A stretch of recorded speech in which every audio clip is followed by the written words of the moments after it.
మీ అందం చీరలోనో, మీ అందం నిండుగా కప్పుకునే బట్టల్లోనే ఉంటుంది తప్పితే సామాను కనపడే దాంట్లో ఏం ఉండదమ్మా. చాలా మంది చూసినప్పుడు నవ్వుతూ అంటారు కానీ దేద్రముండ ఎలాంటి బట్టలు ఎందుకు వేసుకుని కాస్త మంచి వేసుకోవచ్చుగా, బాగుంటావు కదా అనాలనిపిస్తుంది లోపల. మీకు ఆ విజువల్ చూస్తే ఏమర్థమైంది?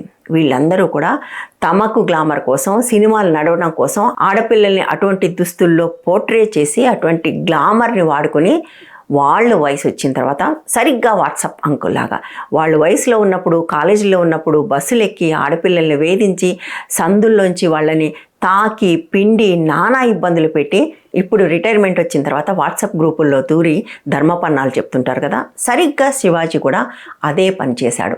ఆయన కూడా ఇటువంటి వాటిని ఎంకరేజ్ చేశాడు సినిమాల్లో ఉన్నంతకాలం. కానీ ఆయన వచ్చి అమ్మా హీరోయిన్లు మీరు ఇటువంటి బట్టలు వేసుకోవద్దు, బట్టలు వేసుకుంటే మీ మీదేమన్నా జరుగుతాయని మంచి చెప్తున్నాను అని చెప్తున్నాడు.